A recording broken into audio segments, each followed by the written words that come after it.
Sveiki, aš profesorius Saulius Čeplinskas. Šiandien pakalbėkime trumpai apie tuberkuliozę. Taigi, tuberkuliozė viena iš labiausiai paplitusių ir seniausių užkrečiamų ligų, nors visi gimstame su sveikais plaučiais. Manoma, kad tuberkuliozė pasaulyje gali būti užsikrėtęs kas trečias gyventojas. Bet tik tai 5% suserga aktyvia ligos forma, o daugumai pasireiškia latenti ligos forma. Tai yra, jiems nepasireiškia jokie simptomai ir jie neplatina infekcijos. Taigi, kada tuberkuliozės mikobakterijos mikroorganizmai sukeliantis lygą, kada jie turi galimybę būtent sukelti lygą? Pradėkime nuo to, kad tuberkuliozė plinta oro lašiniu būdu, tai yra per žmonės supantį orą. Tai reiškia, kad tuberkuliozė sergantis asmuo kosėdamas išskiria tuberkuliozės bacilą su smulkiais oro lašeliais, kurie pasklinda ore ir juos gali įkvėpti kitas šalia esantis žmogus. Nustatyta, kad iškvėpti lašeliai kosint plinta katapultos greičiu, tai yra maždaug didesnių negu 160 km per valandą greičiu ir greitai gali pasiekti kitą asmenį, ypač jeigu jisai bus arti 1-2 metrų atstumu nuo sergančio ir kosinčio žmogaus. Tokiu būdu šis infekcijos plitimo būdas yra labai efektyvus, nes lašeliai yra maži, ilgai gali išlikti aplinkoje iki kelių valandų, o infekcijai sukelt dėja pakanka labai nedidelio skaičiaus mikroorganizmų, kad patektų į mūsų organizmą. Tai reiškia, kad tuberkuliozė gali užsikrėsti toje pačioje patalpoje esantis asmenys, todėl labai svarbu kosėjimo, čiaudėjimo higiena. Labai svarbu, kad būtent užsikrėtęs tuberkuliozės žmogus kosėdamas prisidengtų burną, o dar geriau, kad dėvėtų kaukę, kad neplatintų ligos ir neužkrėstų kitų žmonių. Užsikrėsti dėja gali visi, nepriklausomai nei nuo lyties, nei amžiaus, nuo rasės, bet yra tam tikrų rizikos veiksnių, kodėl vieni asmenys užsikrečia įkvėpę tuberkuliozės sukėlėjų, kiti ne. Ir pirmiausia, tai priklauso nuo užsikrečiančio žmogaus imuninės sistemos būklės. Patekusios į plaučius, įkvėptos bakterijos pirmiausia susiduria su pirmo mūsų organizmo imuninės sistemos gynybos ešelono, jeigu galima pasakyti, kovotojais, tai yra makrofagais, kurie praryja patekusias į organizmo bakterijas, bet jos sugeba išgyventi būtent jos praryjusios imuninės sistemos ląstelės viduje. Tuomet atskuba į pagalbą kitos imuninės sistemos ląstelės, apsupa tas prarytas kartu su makrofagais bakterijas, na ir visos kartu tos ląstelės suformuoja taip vadinamą granuliomą, kuri sudaro jungiamąjį audinį užsikrėtusio žmogaus plaučiuose. Makrofagams kartu su bakterijomis žūnant įvyksta varškinė nekrozė ir bakterijos tarsi užsnūsta apsuptos imuninės sistemos ląstelių, bet jeigu jos tik tai užsnūsta, gali išlikti gyvos dešimtmečiais. Ir va tokia situacija, kuomet tuberkuliozės sukėlėjai yra apsupti imuninės sistemos ląstelių, vadinama latentinė tuberkuliozė. Šitą būseną galima sulyginti su tai, kas atsitiko 1986 metais Černobylyje, kai sprogo atominė elektrinė ir radiacija paskrydo į aplinką. Tuomet ką darė žmonės? Tuomet buvo pastatytas betoninis sarkofagas, kaip ir mūsų organizmo gynybinė sistema apsupa tuberkuliozės sukėlėjus, taip ir žmonės Černobylyje pastatė betoninį sarkofagą, kad toliau radiacija neplistų iš sprogusių Černobylio reaktoriaus. Taigi, ši į apsuptį paimta tuberkuliozės infekcija gali išlikti organizme visą likusį žmogaus gyvenimą ir nesukelti jokių simptomų. Ir tai lemia žmogaus imuninio stiprumo atsakas į infekciją. Pavyks lokalizuoti ją, pavyks išlaikyti užmygusią, kaip Černobylio atominė elektrinė uždengus sarkofagų, ar ne, ar jį pereis į kitą stadiją. Ir va čia ir yra lemiamas momentas, kai smeiko žmogaus organizme infekcija gali būti sustabdyta visam laikui. Arba jeigu imuninė sistema pažeista dėl įvairių priežasčių, dėl imunodepresantų, ypač dažnai pasitaiko prie živ infekcijos, prastos mitybos, senėjimo, kitų veiksnių, bakterijos gali atgimt, daugintis ir išsiveržti iš tos granuliomos. Tarsi radiacija išsiveržti iš sarkofago, jeigu jisai bus pažeistas. Kas tuomet atsitinka? Tuomet bakterijos gali išplisti į kitas plaučių sritis, ir sukelti jau aktyvią lygą, aktyvią plaučių tuberkuliozę. Šitas procesas gali atsitikti bet kada. Tai yra atgyti bakterijos gali praėjus ilgiems mėnesiams ar net metams po pirminio užsikrėtimo tuberkuliozės mikobakterijom. Kai kuriais atvejais bakterijos gali išplisti per kraują ir limfinę sistemą į kitus gyvybiškai svarbius žmogaus organus. Tuomet mes kalbame apie diseminuotą, išplitusią arba taip vadinamą miliarinę tuberkuliozę. Ir šitos tuberkuliozės, išplitusios tuberkuliozės forma paprastai susergama arba ankstyvoje jaunystėje, arba atvirkščiai, vėlyvoje senatvėje, arba esant nusilpusiai imuniniai sistemai, ypač su živ infekcija gyvenantiems asmenims. Kuomet tuberkuliozė pažeidžia kitus organus, o tai gali būti bet kuris mūsų organas, mes kalbam apie jau išplitusią tuberkuliozę ir jos pavadinimas priklausys nuo to, koks organas bus pažeistas. Kuomet bakterijos išplinta po visą organizmą, tai vadinama miliarinė tuberkuliozė, tai yra reta ligos forma, bet jinai yra labai pavojinga ir mirtina, jeigu nebus gydoma. Neplaučiuose lokalizuota tuberkuliozė paprastai neperdodama kitam asmeniui.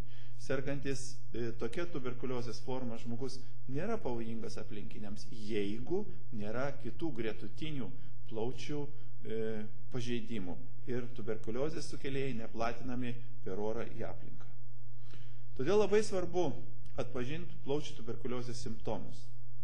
Ir pagrindiniai tuberkuliozės simptomai, vienas svarbiausias iš jų yra sunkus kosulys, kuris trunka paprastai ilgiau negu 3 savaitės, lydimas skausmų krūtinėje ir dažnai būna skreplių atkosėjimas kartu su kraujais. Tuberkuliozė pirmiausia apima plaučius ir kuomet skaido tuberkuliozės sukėlėjas plaučių audinį, iššaukia mūsų organizmo natūralią reakciją, norą pašalinti tą dirgiklį. Todėl mes pradedam kosėti. Ir tokiu atveju kosulys trunka paprastai ilgiau negu 3 savaitės. Ir kuomet atkosime skreplių, ypač jeigu atkosime skreplių su kraujais, yra ypač nerimą keliantis simptomas ir reiktų nedelsiant kreiptis į gydytoją. Jeigu skrepliai turi kvapą, yra tamsus, tai gali būti bakterinės infekcijos požymis. Jei šviesus, bekvapiai, gali būti virusinė infekcija. Kuomet tuberkuliozės bakterijos suformuoja ertmes plaučių audinyje, suformuojamas gelius, kurie gali pažeisti kraujagyslės, tuomet pažeistos kraujagyslės sukelia kraujavimą ir atkosydamas žmogus gali atkosėti būtent skreplius su kraujais. Tokiu atveju būtina nedelsiant kreiptis į gydytoją ir pagalvoti, kad galbūt tai yra grėsmingos ligos plaučių tuberkuliozės požymis. Kaip atsiranda kiti požymiai? Organizmas reaguoja į tuberkuliozės mikobakterijas ir savo ruožtų sukelia prastą maisto medžiagų įsisavinimą ar baltymų apykaitos pakitimus. Tokia reakcija būtent į tuberkuliozės sukėlėja. Tokie pokyčiai gali trukti mėnesius, iš karto jūs galite jų nepastebėti, kad palaipsniui jums dingsta apetitas, krinta svoris, atsiranda anksčiau nebūdingas nuovargis ir silpnumas. Bakterijos dauginasi esant normaliai kūno temperatūrai, apie 37 laipsnius Celsijaus. Ir smegenys, reaguodamos į imuninę sistemą, reaguodama į bakterijas, padidina kūno temperatūrą. gynybos tikslais, norėdamos sustabdyti bakterijų dauginimąsi. Mūsų organizmas pastebi, mūsų smegenys pastebi pasikeitusius temperatūros pokyčius būtent drebulių, raumenų traukuliais. Todėl toks sergantis žmogus gali jausti šaltkrėtį. Na ir paprastai tuberkuliozė paskatina specifinių karščiavimą sukeliančių uždegiminių baltymų gamybą. Dėl to pakinta temperatūra. Taigi, būdingi tuberkuliozės požymiai bus naktinis prakaitavimas, karščiavimas, drebulys. Bet kuris iš išvardintų, ir čia dar kartelį pakartojamų simptomų gali reikšti tuberkuliozę. Todėl labai svarbu, pastebėjus bet kurios iš šitų simptomų, įtart tuberkuliozę ir kreiptis į gydytoją. Egzistuoja dvi su tuberkuliozė susijusios sveikatos būklės. Tai yra užsikrėtęs, bet nesergantis tuberkuliozė asmuo ir asmuo sergantis atviro plaučių tuberkuliozę. Jeigu tik tai užsikrėtęs, bet nesergantis asmuo, paprastai jisai neturi lygai būdingų požymių, neužkrečia tuberkuliozės bakterijom kitų asmenų, dažniausiai būna teigiama tuberkulino mėginio reakcija, normali krūtinės ląstos rentgenograma, na ir skreplių tyrimas. Dalis užsikrėtusių asmenų, nuo 5 iki 10%, gali susirgti tuberkuliozę. Ir didelė rizika susirgti tuberkuliozę turės būtent asmenys su nusilpusiu imunitetu, ypač živ infekuoti asmenys, sergantis cukralige, neseniai turėjo kontaktą su tuberkuliozė sergančiu, na ir vaikučiai iki 5 metų amžiaus. Na ir atitinkamai faktoriai didinantis riziką bus tokie, kurie silpnina organizmo imuninę sistemą. Narkomanija, alkoholizmas, imunodepresantų vartojimas ir taip toliau. Saugotis tokie asmenys ypač turėtų, nes jų nusilpus imuniniai sistemai gali susirgti jau atvira plaučių tuberkuliozė. Kartais visą gyvenimą tokie žmonės gali likti infekuoti ir neplatinti infekcijos, tai yra liga nepereiti į aktyvę tuberkuliozės formą. Na, savo ruoštų asmenys sergantis atvira plaučių tuberkuliozė, jiems būdingi jau mūsų aptarti simptomai. Labai svarbu tai, kad jie gali užkrėsti kitus asmenis. Dažniausiai tokiems asmenims būna teigiamas tuberkulino mėginio testas, na ir galimi pakitimai krūtinės ląstos rentgeno nuotraukoj, bei teigiamas skreplių tepinėlis ir pasėlis. Miliarinės išplitusios tuberkuliozės atveju gali nebūti būdingų plaučių tuberkuliozei simptomų, jeigu nebus gretutinių plaučių pažeidimų. Kaip atskirti tuberkuliozę nuo kitų lygų? Pirmiausiai, reiktų užduoti savo ar potencialiam ligoniui sekančius klausimus. Ar varva iš nosies permatomos gleivės? Paprastai esant peršalimui būdinga varvanti ir bėganti nosis, kitaip sakant, sloga būdinga peršalimo ligoms, o ne tuberkuliozei. Virusinės infekcijos, tame tarpe gripas, paprastai sukelia sausą kosulį ir suformuoja nedidelį baltų gleivių kiekį, jeigu iš vis suformuoja. Apatinių kvėpavimo takų bakterinės infekcijos, jau aptariam, suformuoja rusvos spalvos skreplius. Na, o tuberkuliozė paprastai sukelia sunkų kosulį, trinkantį daugiau negu 3 savaitės, su skrepliais, skrepliuose dažnai būna kraujo priemaišos. Tuberkuliozė nesukelia čiaudulio. Vėlgi, tai paprastai bus gripo ir peršalimo požymis. Jau aptariam, kad tuberkuliozė gali sukelti bet kokio stiprumo karščiavimą, susirgusiems gripų temperatūra paprastai pakyla virš 38 laipsnių Celsijaus. Na ir atitinkamai paraudonavę povandenyje akis yra ne tuberkuliozės, o peršalimui būdingi simptomai. Susirgus gripu paprastai pasireiškia galvos skausmai, sąnarių, kūno skausmai, raumenų skausmai, paprastai būdingi peršalimui, gripui ir jie yra stipresni negu esant kitoms peršalimo lygoms. Plakate parodytas simptomų kompleksas, kaip atskirti gripą nuo peršalimo. Vėlgi, skaudanti, perštanti gerklė dažniau bus peršalimo, o ne tuberkuliozės požymis. Taip pat gali pasireikšti ir susirgus gripu. Kokios užsikrėtimo tuberkuliozę pasekmės, apibendrinkime visą procesą. Kontaktas su bakterijų platintoju paprastai būna neišvengiamas. Dauguma neužsikrečia. Iš užsikrėtusių, iš to trečdalio, 30% užsikrėtusių žmonių, kas lemia, kad jie užsikrės? Lemia iš vienos pusės imlumas, užsikrečiančio, sveiko prieš tai buvusio žmogaus imunitetas, gretutinės lygos, amžius ir kiti faktoriai. Na ir sergančio, bakterijas išskiriančio žmogaus savybės. Kitaip sakant, ant kiek infekuotumas yra didelis, tai yra, ant kiek daug bakterijų sergantis žmogus išskiria į aplinką, galų gale kokia yra jo kosėjimo, čiaudėjimo higiena. Savaime aišku, kad tuomet didelės įtakos turės aplinkos veiksniai.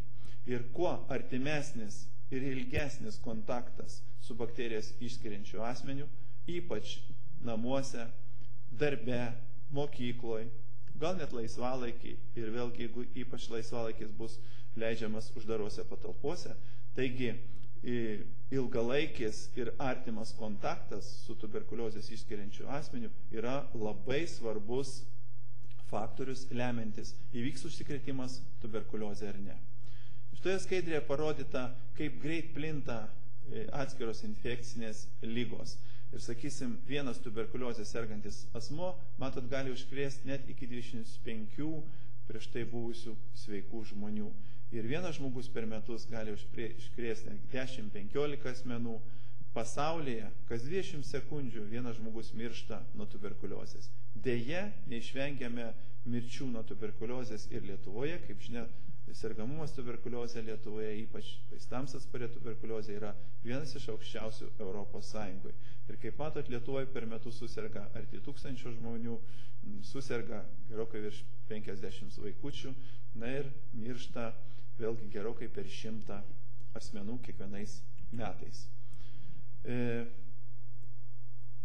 Kas lemia užsikrėtimą toliau? Labai svarbus faktorius yra, kas atsitiks po to, kai žmogus užsikrėtė plaučių tuberkuliozę. Kaip matot, tik tai 5% žmonių užsikrėtusių tuberkuliozę suserga per pirmus 2 metus po užsikrėtimo. Dažniau suserga būtent vaikučiai ir živ infekuoti asmenys. Kiti 95% užsikrėtusių asmenų lieka pastoviai infekuoti, tai yra, turi tą latentinę tuberkuliozės formą, apie kurią mes jau kalbėjome, ir vėlgi iš jų 5% susirgs vėliau, praėjus 2 metams iki gyvenimo galo, o absoliuti dauguma, 90% taip ir liks infekuoti, bet nesusirgs ir neplatins ligos. Kitaip sakant, negydant, kada nors gyvenime suserga 10% infekuotų žmonių, turinčių normalią imuninę sistemą, bet jeigu imuninė sistema nusilpusi, ypač esant živ infekcijai, kaip matot, 10% živ infekuotų asmenų kasmet suserga aktyvę plaučių tuberkuliozę. Užtat živ infekcija ir tuberkuliozė vadinami kaip mirties broliai. Tai yra, viena infekcija skatina kitos infekcijos vystymasi ir jeigu laiku nediagnozuoti ir negydyti tiek vienos, tiek kitos ligos, jinai dažnai gali baigtis mirtimi. Tokiu būdu mes kalbam apie 2 kategorijas asmenų su didelė rizika susirgti tuberkuliozę, jeigu susiduria su tuberkuliozės sukėlėjais. Pirmiausia bus neseniai infekuoti asmenys ir asmenys su nusilpusiu imunitetu.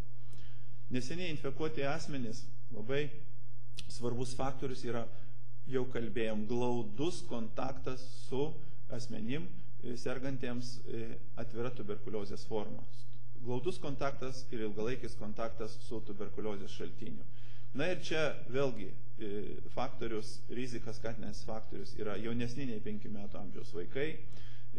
Tos grupės, kuriuose aukštas tuberkuliozės perdavimo lygis, pavyzdžiui, benamiai, švirkščiamus narkotikus vartojantis asmenys, tie patys živ infekuotis asmenys, na ir dirbantis ir gyvenantis didelės rizikos susirgti tuberkuliozę asmenų grupiai priklausančiose bendruomenėse. Ar tai bus, sakysim, ligoninės, benamių prieglaudos, įkalinimo įstaigos, slaugos namai, vėlgi gyvenimas kartu su živ infekuotais asmenim. Na ir sekanti grupė bus asmenys su nusilpusiu imunitetu. Tai kūdikiai, maži vaikai, jų imuninė sistema dažnai yra silpnesnė. Na ir kiti asmenys, ne vien tik tai živ infekuoti, kurie gali turėti nusilpusį imunitetą. Sergantis cukriniu diabetu, turintis mažą svorį, asmenys po organų transplantacijos, gydomi kortikosteroidais, persodinti organai ar dėl kitų priežasčių nusilpęs imunitetas. Pabaigai, kaip tuberkuliozė diagnozuojama. Tuberkuliozė diagnozuojama krūtinės ląstos rentgenologiniu tyrimu, gali būti atliekama kompiuterinė plaučių tomografija, kraujo tyrimas. Na ir svarbiausia diagnostikos kriterijus yra iš tyriamosios medžiagos išaugintos tuberkuliozės mikobakterijos. Tuberkuliozė gydoma antibiotikais. Ir čia labai svarbu suprasti, kad